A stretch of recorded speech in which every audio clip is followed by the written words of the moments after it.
tô aqui de novo para encerrar, né? Porque ficou faltando a apostila de grupos alimentares.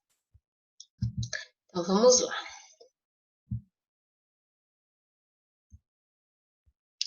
Bom, é necessário conhecer bem os grupos alimentares para a gente poder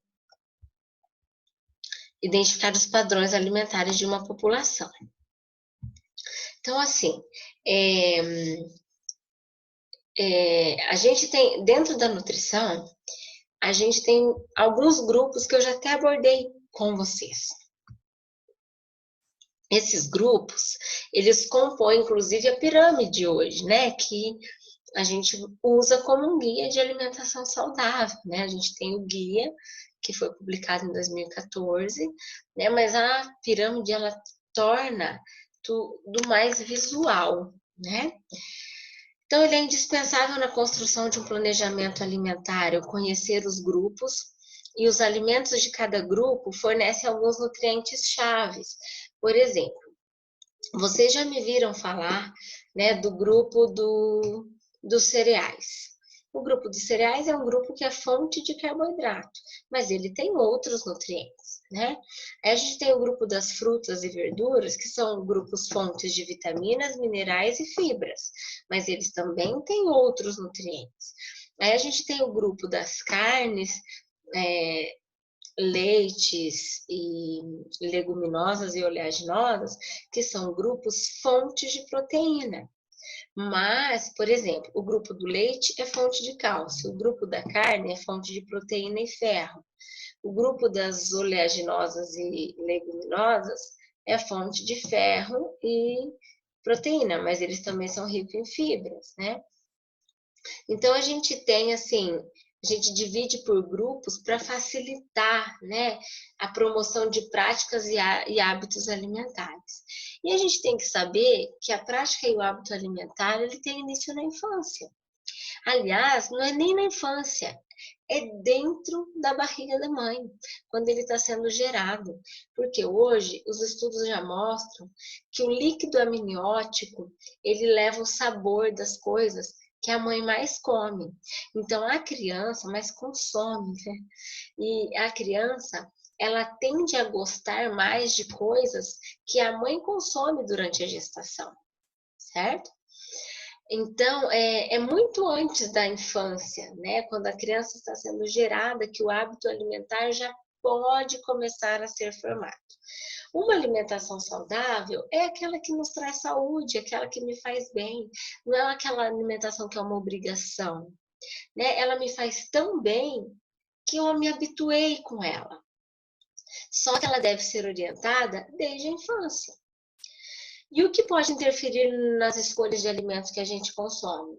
O que eu ganho, né? A renda da família, a exclusão social, a escolaridade, a falta de informação adequada. Por exemplo, não, fulano não come isso, então põe ele em outra mesa para comer. Né? Isso é péssimo, inclusive, né? Então, são coisas que podem interferir, né? O modo que você foi criado, o que essa mãe comeu enquanto gestante, qual foi o alimento que ela te ofereceu primeiro, quando que esse bebê saiu do aleitamento materno, tudo isso influencia a alimentação de uma pessoa. Então, ela permite uma associação mais fácil dos alimentos por nomes populares, né? Então, a gente consegue associar, como que se diz? A gente coloca assim grupos de cereais, grupo de verduras e frutas, porque são nomes populares, em vez de eu colocar grupo dos carboidratos, porque senão fica muito técnico para o nutricionista, né? Nenhum alimento é completo, não existe um alimento que contenha tudo.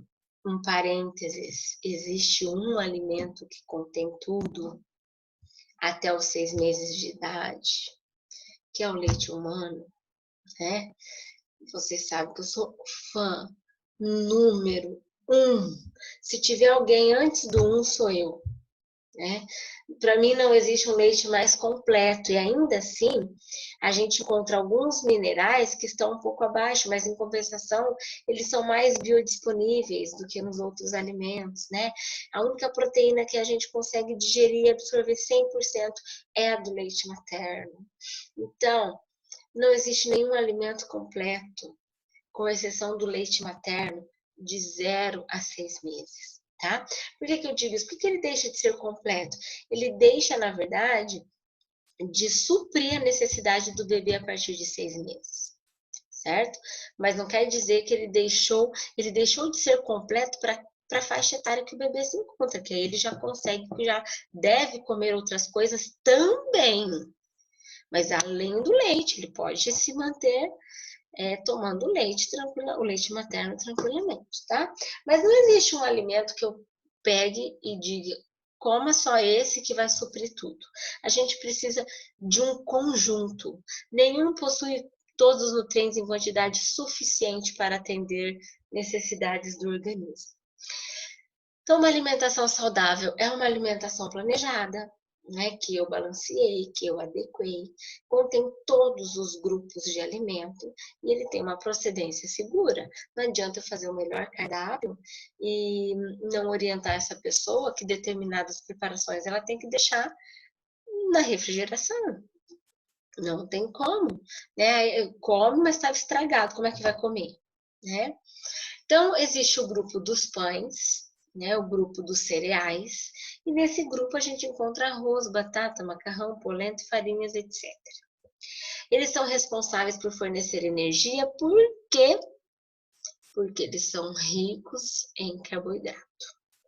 Devem ser consumidos, portanto, em maior quantidade, porque é um alimento que nos fornece energia, né? O grupo dos vegetais e das frutas apresentam funções muito semelhantes. Eles são ricos em vitaminas e minerais e fibras. Então, eles não fornecem energia, porque vocês lembram que eu falei para vocês que vitaminas e minerais não fornecem calorias? Então, eles fornecem muito pouca caloria. Então, a função desse grupo não é energética. A função deste grupo, ela é 100%, não, 100% não, ela é reguladora. É uma função que regula as reações, que mantém a produção de energia e que, além disso, fornece fibras, certo?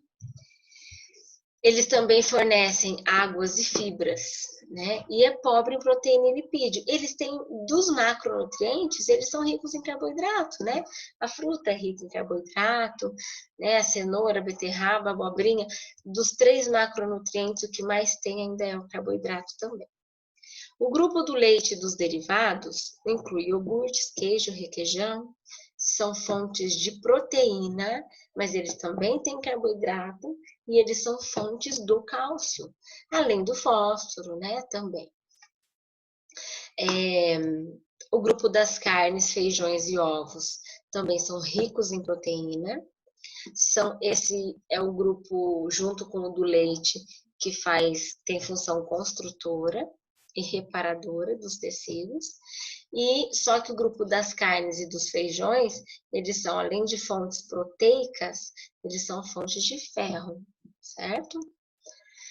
Aí tem o grupo das açúcares e das gorduras, que inclui doces em geral, óleos, margarina, manteiga, né?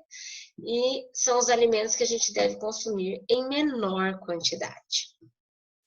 Então, assim, quando a gente olha uma pirâmide alimentar, a gente consegue enxergar todos esses grupos.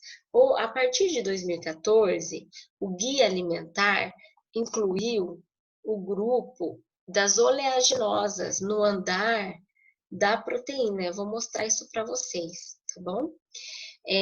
Então, a gente tem o grupo dos pães, legumes e verduras e frutas, leite, carnes, aves, peixes, ovos, feijões e castanhas, e o grupo das gorduras e dos açúcares.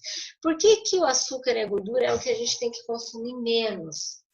Porque a gente já encontra açúcar e gordura nos outros alimentos. Na carne tem gordura, no leite tem gordura, no pão, no macarrão, no trigo tem açúcar, né? Que é o carboidrato. Então, não é um grupo que existe uma recomendação. É um grupo que existe, mas eu consigo consumir os nutrientes através de outras fontes, de fontes melhores, né, de alimentos. Então, para adquirir e manter uma boa saúde, a gente necessita consumir todos os grupos em conjunto e de forma proporcional. Lembra que eu falei para vocês que a gente... Ah, não, vocês não lembram porque eu ainda não postei essa aula. Mas para planejar um cardápio, eu preciso pensar que ele deve estar quantitativamente adequado, ele deve suprir a quantidade que a pessoa precisa, ele deve conter todos os grupos de alimento em uma proporção adequada e estar adequado à necessidade, à atividade física, à doença, ao estágio de vida, tá? Estima-se que metade das mortes por enfermidade vascular e 1/3 dos cânceres poderiam ser prevenidos com uma alimentação adequada desde os primeiros anos de vida. Mas a gente não tem. Hoje a gente dá um pouco mais de valor para a alimentação, vocês sabem disso. Mas ainda não é o suficiente, né? Tanto não é o suficiente que a gente vê muitas gestantes comendo errado e a gente vê muitas mães optando por não amamentar, né? Não que seja uma obrigação, mas não existe nada melhor, né? E a alimentação adequada já começa aí, certo?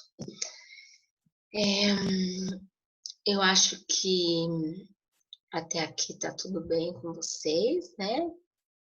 Deixa eu ver se eu consigo já abrir aqui a pirâmide, só para a gente encerrar essa parte.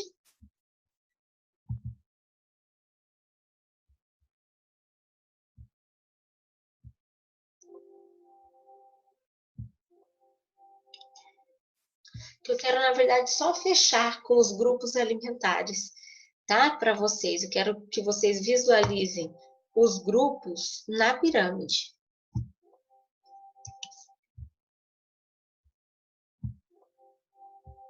Então, né? Tá dando certo aqui.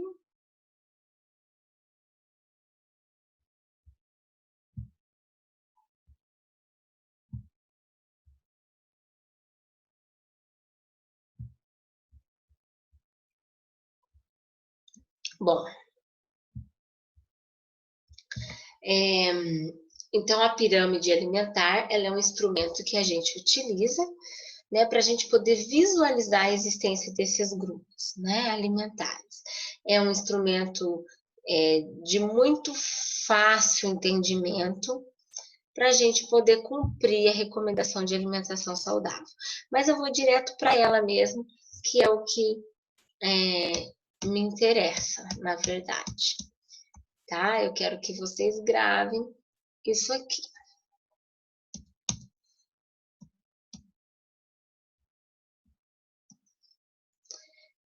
Essa aqui foi a nova pirâmide, então a última criada, né? Vocês podem ver que a base da pirâmide é composta pelo grupo dos cereais, depois vem o andar dos alimentos reguladores, ricos em vitaminas, minerais e fibras.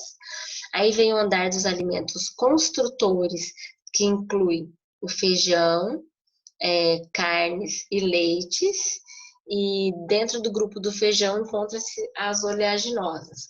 E o grupo menor, que é o do topo da pirâmide, estão os óleos, as gorduras, açúcares e doces.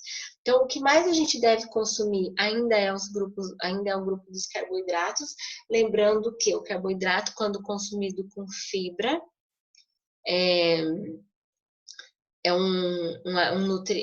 ele se torna melhor, né? Porque ele vai dar um tempo maior de digestão e vai saciar a fome por mais tempo, né? Então, se a gente conseguir preferir o grupo dos carboidratos com fibra, melhor ainda, certo? Lembrando que a gente precisa consumir diariamente esse grupo de verduras e frutas, leite, carnes e feijões. E esse grupo de cima, a gente não necessariamente precisa consumir, é o que menos deve fazer parte da nossa alimentação. Tanto que ele é um menor grupo, porque eu encontro gordura no leite, eu encontro gordura nas oleaginosas, eu encontro gordura nas carnes, eu encontro açúcar nesse grupo dos cereais, encontro açúcar nesse grupo de frutas e legumes também, tá? Fora isso, existe uma recomendação que a gente deve praticar atividade física por no mínimo 30 minutos e que a gente faça pequenas refeições várias vezes ao dia, né? Que a gente não faça só 2, 3 refeições, ok? Então, todos aqueles grupos que a gente falou, eles são inseridos em um instrumento, que é a pirâmide, hoje muito utilizado, principalmente assim, em grupos, né? Quando a gente quer mostrar a proporção que a gente deve consumir, o que cada grupo contém, beleza? É importante adaptar a pirâmide de acordo com a população, observar o hábito da pessoa e ela não substitui o nutricionista, é claro, tá bom? Me desculpe por aquela pausinha ali que eu dei entre uma aula e outra, é que eu não quero editar, eu não vou editar esse vídeo, porque o meu computador para editar ele demora demais, tá bom? Eu quero dizer para vocês que a nossa prova é a semana que vem. O Kleber vai passar a data correta até quarta-feira, fiquem tranquilos. Qualquer dúvida, eu estou no Moodle para responder qualquer problema que houver também, tá? E aí eu vou esclarecer para vocês como que vai ser a nossa prova. Vocês fiquem bem tranquilos mesmo. Tá bom, pessoal? Fiquem com Deus, boa noite. E a gente se vê em breve, né? Assim eu espero. Até mais, pessoal.